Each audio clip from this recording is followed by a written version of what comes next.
आप देख रहे हैं खबर तो समझिए और आपके साथ मैं हूं विवेक। बिहार में दिनों दिन गर्मी बढ़ती जा रही है, लिहाजा अगलगी की घटनाएं बेतहाशा बढ़ रही हैं।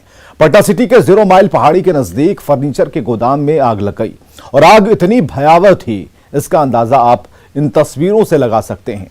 अगलगी की घटना के बाद आसपास के इलाकों में अफरा तफरी मच गई। स्थानीय लोगों ने घटना की जानकारी पुलिस और फायर ब्रिगेड को दी और इसके बाद दमकल की 6 गाड़ियों को वहां पहुंचना पड़ा और आग बुझाने में काफी मशक्कत करनी पड़ी। फायर ब्रिगेड की टीम को आग बुझाने में बहुत मेहनत करनी पड़ी है। अगलगी में लाखों की संपत्ति का नुकसान बताया जा रहा है। फर्नीचर गोदाम के कर्मचारी की माने तो शॉर्ट सर्किट ही आग का कारण है और देखते ही देखते आग ने भीषण शक्ल अख्तियार कर लिया। ये 2 तस्वीरें हम आपको दिखा रहे हैं, कुर्सी फैक्ट्री में भीषण आग और आग से मची अफरा तफरी की तस्वीरें, जहां धुएं का गुबार उठता जा रहा है, लेकिन उसकी जो जमीन है वो आग में तप रही है और कुर्सी फैक्ट्री में भीषण आग से जुड़ी हुई ये तस्वीरें हम आपको दिखा रहे हैं। हालांकि बाद में ये आग की लपटें काफी तेज हो गई, जिसे बुझाने में दमकल की 6 गाड़ियों को मेहनत करनी पड़ी। बहुत जबरदस्त लगा और हम देखा था, इनको बोला कि धुआं निकल रहा है, यार धुआं कहाँ लग गया।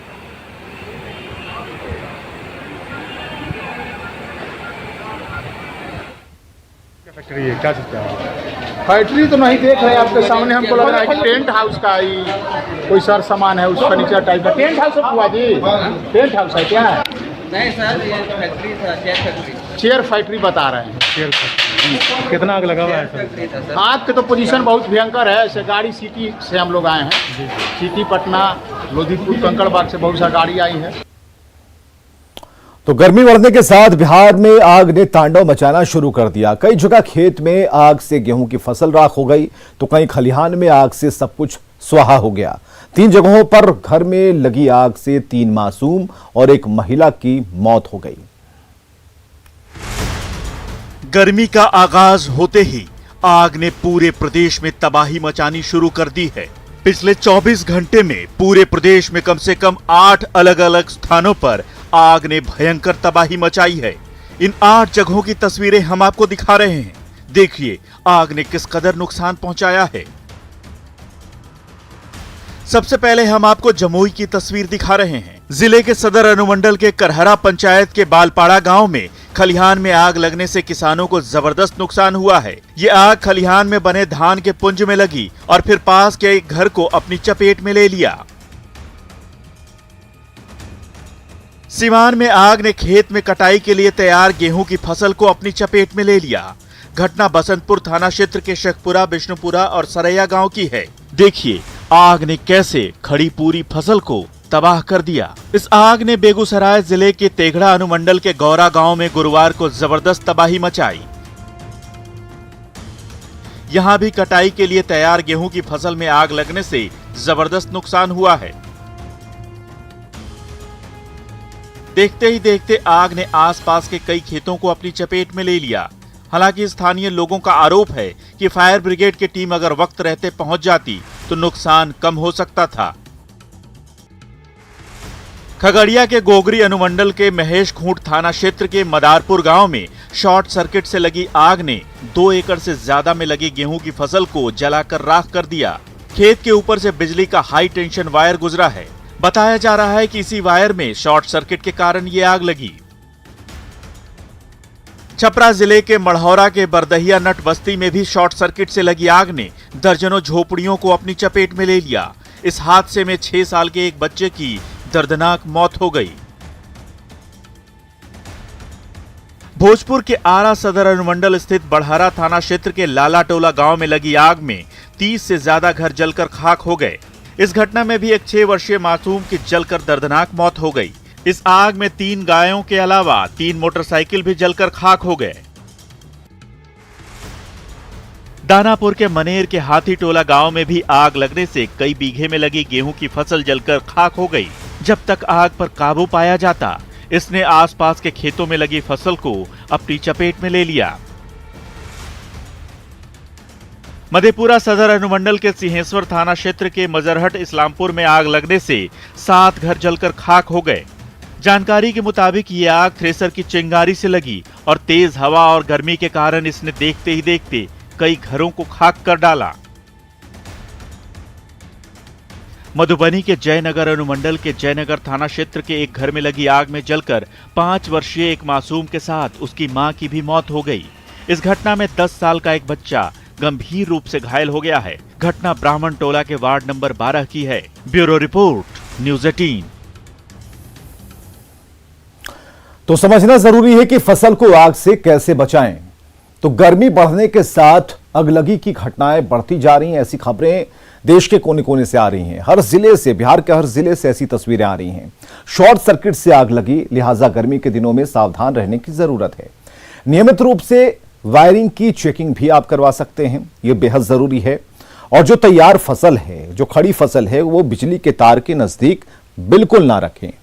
और खलिहान से कम 100 फुट की दूरी पर खाना पकाना चाहिए, जिससे कि आग लगने की तमाम संभावनाएं खत्म हो जाएं। खेत में फूस उस समय जलाएं जब हवा ना चल रही हो, तेज हवा हो तो बिल्कुल नहीं।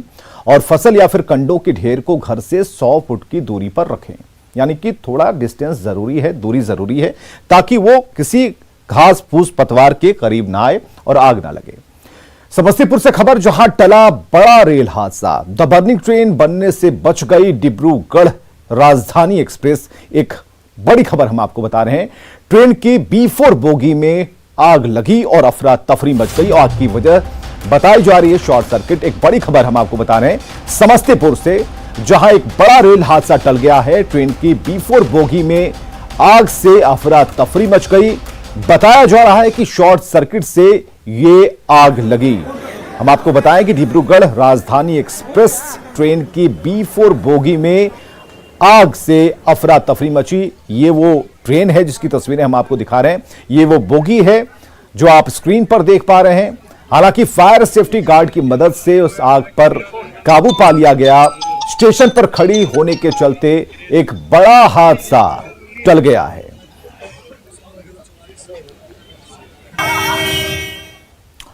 और अब बात बंगाल चुनाव की। 8 चरणों में हो रहे विधानसभा चुनाव का दूसरा चरण भी खत्म हो गया। पश्चिम बंगाल की 60 सीटों पर चुनाव संपन्न हो चुके हैं, जिसमें नंदीग्राम है, जहां टीएमसी और बीजेपी के कार्यकर्ताओं के बीच जमकर घमासान हुआ।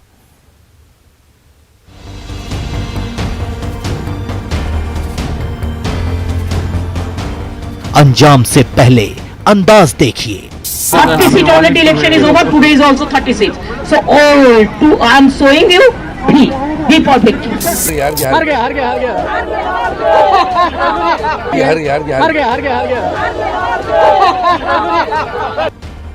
ये दोनों पश्चिम बंगाल विधानसभा चुनाव के सबसे हॉट सीट के उम्मीदवार हैं, जो चुनाव के दौरान अपने अपने समर्थकों का मनोबल बढ़ाते दिखे। मतदान में हो रही परेशानी की शिकायत पर दीदी खुद मतदान केंद्र पर पहुंच गईं, तो वहीं शुभेंदु अधिकारी ने भी अपने समर्थकों के बीच पहुंचकर उनकी हौसला अफजाई की। ममता बनर्जी ने अमित शाह पर आरोप लगाया, तो वहीं शुभेंदु अधिकारी ने ममता बनर्जी पर वोटिंग में बाधा डालने का आरोप लगाया।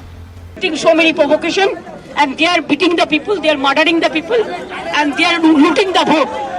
I think this should create another bad history. Drama पूरा दिन सुबह 7 बजे से शुभेंदु है मार्केट में, ममता नहीं है। इसलिए ड्रामा और मीडिया पब्लिसिटी, इसके लिए फिरका परिस्थिति का जो रास्ता उन्होंने चुना। रीपोल की एक तरफ वोटिंग हो रही थी, तो दूसरी तरफ कार्यकर्ताओं के बीच संग्राम चल रहा था। देखिए इन तस्वीरों को। कहीं टीएमसी के कार्यकर्ता प्रदर्शन करते नजर आए, तो कहीं बीजेपी के समर्थक धरना देते नजर आए।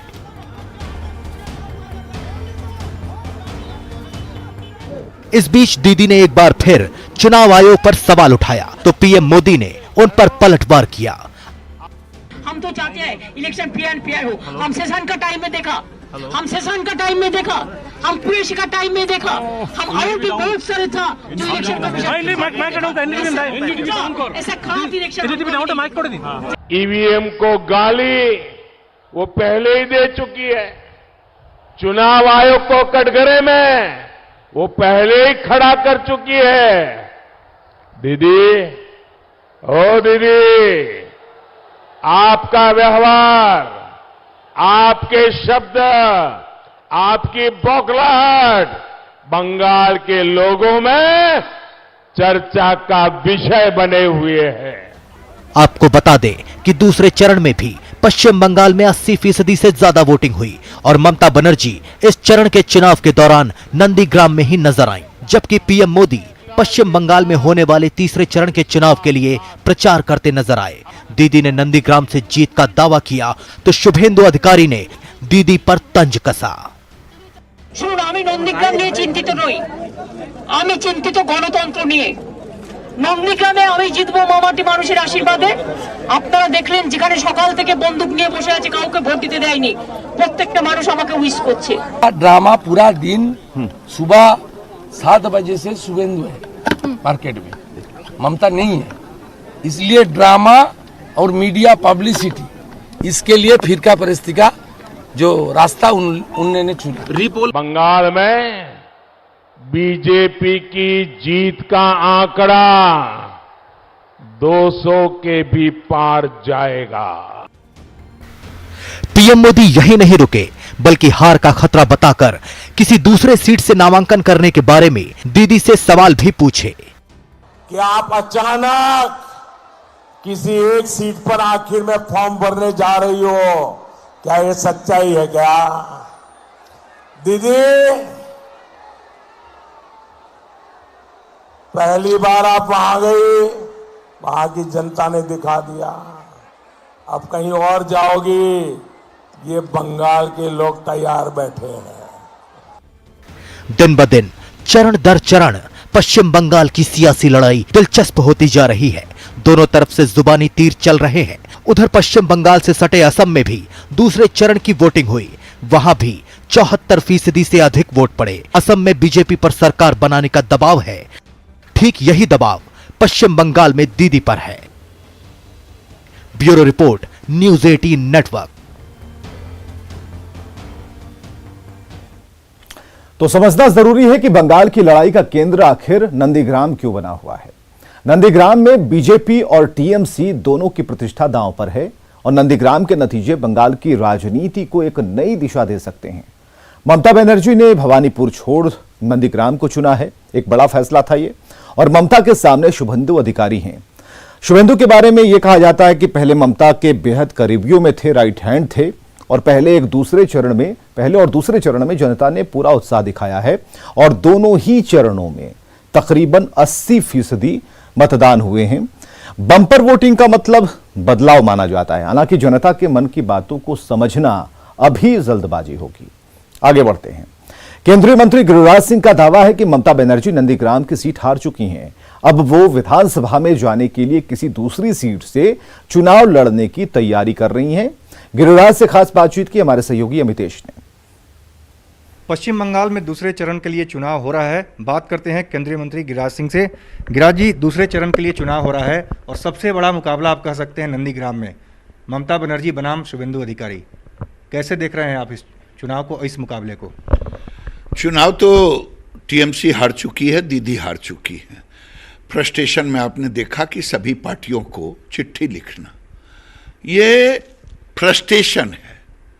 और मेरा मानना है कि आने वाले दिनों में अब टीएमसी के लिए कोई दूसरा रास्ता नहीं है। टीएमसी को सरेंडर करना चाहिए। और मुझे तो दूसरी खबर मिली है विश्वस्त सूत्रों से कि दीदी अब जा रही हैं बंगाल के किसी दूसरे विधानसभा से नामांकन करने के लिए, क्योंकि नंदीग्राम में उन्हें साफ तौर पे हार दिख गया है। इसलिए कोई बड़ी बात नहीं कि फोर्थ जो चरण 8वां चरण है उसमें से किसी विधानसभा को ये चिन्हित करके वहाँ नामांकन करें। ये हार के डर से ये काम करने जा रहे हैं। आपको लगता है कि नंदीग्राम में शुभेंदु अधिकारी की जीत होगी और ममता दीदी वहाँ से चुनाव हार जाएंगी? 200%। नंदीग्राम में दीदी हार चुकी हैं। आप देख लीजिए काफिला, उस काफिले से आपको पता चलेगा। देख लीजिए दीदी की फ्रस्ट्रेशन, सबको पत्र लिखना ऐन मौके पर। अब उनके सामने एक ही चारा है जो मुझे पता लगा है, अब एक दूसरे विधानसभा से अंतिम चरण में कहीं से वो नामांकन करके फिर चुनाव लड़ेंगे। जब सारे कार्यकर्ता नेता टीएमसी का बीजेपी में आ गए, निशिकांत दुबे और कैलाश विजयवर्गीय उनको ज्वाइन करवाया, सड़क पे ज्वाइन करवाया, खुलेआम। यही दिखाता है टीएमसी का खात्मा, गुंडागर्दी का खात्मा। बहुत बहुत धन्यवाद। तो ये थे केंद्रीय मंत्री गिरिराज सिंह। कैमरामैन हरीश के साथ अमितेश, न्यूज 18 दिल्ली। कोरोना के संक्रमण से जारी जंग के बीच वैक्सीनेशन के तीसरे चरण के अभियान की शुरुआत आज से हो गई है और कोरोना की ये वैक्सीन 45 साल से ज्यादा उम्र के लोगों को दी जा रही है। बिहार में भी पटना समेत कई शहरों में टीकाकरण अभियान की जोरदार शुरुआत हुई। खुद स्वास्थ्य मंत्री मंगल पांडे ने IGIMS में टीका लिया और लोगों से कोविड प्रोटोकॉल का सख्ती से पालन करने की अपील की। कोरोना वैक्सीनेशन का तीसरा चरण शुरू। 45 साल से ऊपर के लोगों के लिए टीका। बिहार के सरकारी अस्पतालों में फ्री वैक्सीन।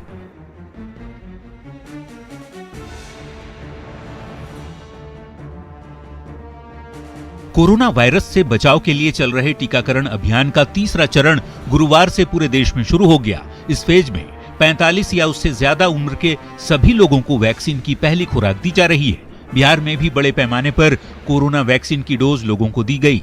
पटना के IGIMS में स्वास्थ्य मंत्री मंगल पांडे ने कोरोना का टीका लिया और जनता को कोविड नियमों का कड़ाई से पालन करने की अपील भी की। कोरोना का कोवैक्सीन टीका लिया है और आज का यह टीका मैंने लिया है और इसके 6 से 8 सप्ताह के बीच में फिर दूसरा डोज हमको लेना है।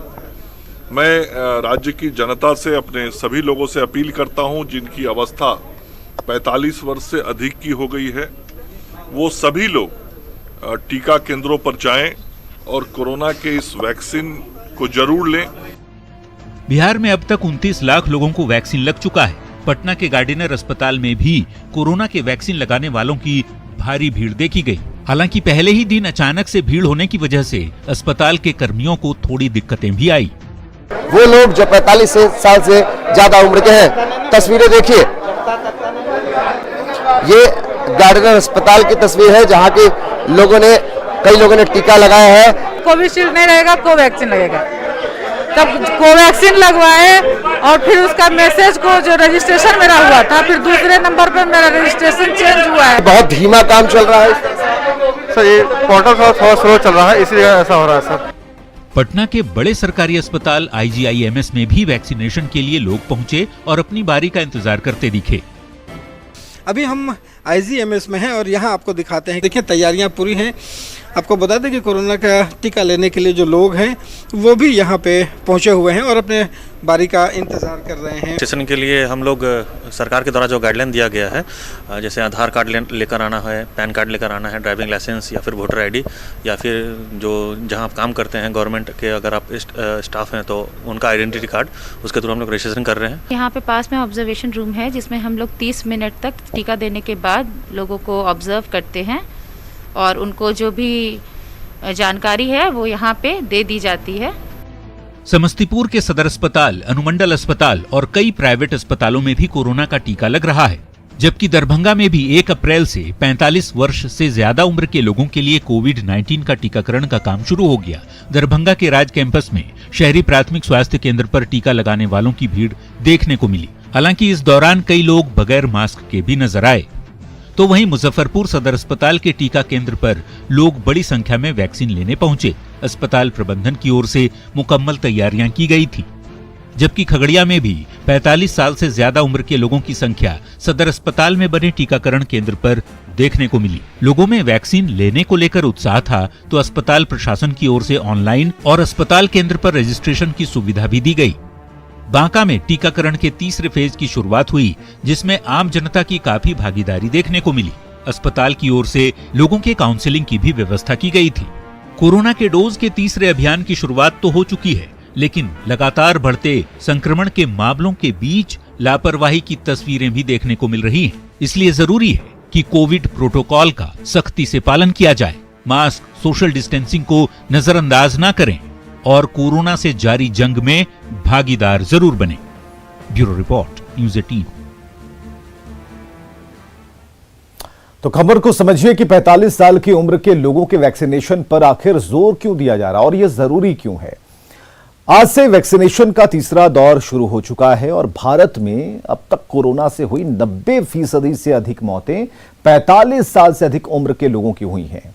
सभी दफ्तर, बाजार और अन्य चीजें खुल चुकी हैं और ऐसे में 45 से 60 साल आयु वर्ग का तबका बड़ी संख्या में वर्किंग ग्रुप से जुड़ा है, यानी कि दफ्तर जाता है, काम करता है और इसका बाहर आना जरूरी है।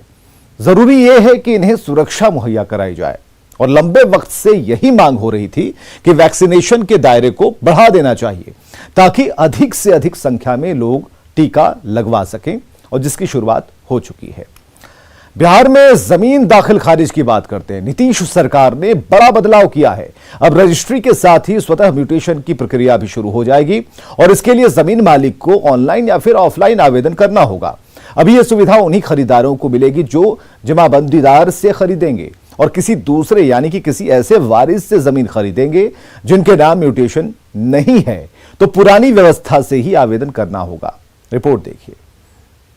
बिहार में म्यूटेशन के झंझट से अब मुक्ति।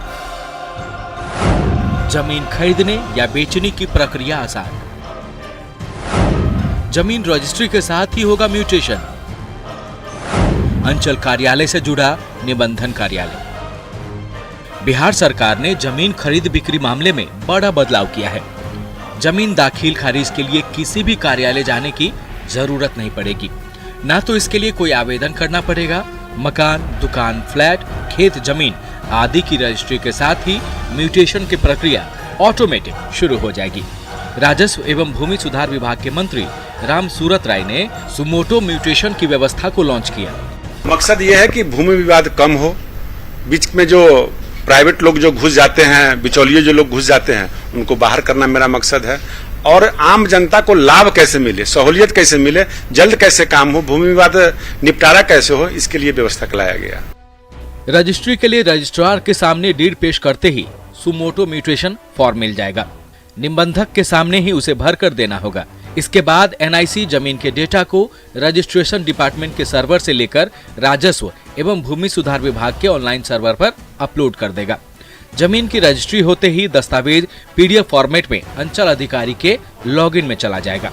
संबंधित सीओ तुरंत ही म्यूटेशन की प्रक्रिया शुरू कर देंगे। मतलब साफ है कि जिसकी रजिस्ट्री पहले होगी, म्यूटेशन भी उसका ही पहले हो जाएगा। 1/4/2021 से बिहार के आम जनता को जिनका जमाबंदी कायम है, वो व्यक्ति अगर जमीन बेचने जाता है और क्रेता को इसका डायरेक्ट लाभ मिलेगा, वो क्रेता को सर्किल ऑफिस यानी अंचल के कार्यालय में जाकर के आरटीपीएस काउंटर पर उसको अप्लाई करने की आवश्यकता नहीं है। उसका एक फॉर्म है जो अभी टीवी पर मैंने दिखाया और हिंदी में भी उसका एक फॉर्म है, उसको एक जानकारी इसमें भर देना होगा जिसके तहत रजिस्ट्री ऑफिस में शाम में वो सर्वर में चला जाएगा। इस व्यवस्था को भूमि सुधार की दिशा में एक क्रांति माना जा रहा है। इसमें फीटो यानी फर्स्ट इन फर्स्ट आउट की व्यवस्था लागू है। दरअसल अभी तक रैयत को 2 प्रक्रिया से गुजरना पड़ता था, पहला निबंधन और फिर म्यूटेशन, लेकिन अब एक ही बार में दोनों काम हो जाएगा। अगर विक्रेता अपने नाम से जमाबंदी करा लेते हैं तो इससे बेचने और खरीदने दोनों में सहूलियत होगी। न्यूज़ 18 के लिए पटना से संजय कुमार की रिपोर्ट। और खबरें लगातार जारी हैं, बने रहिए हमारे साथ। Headline present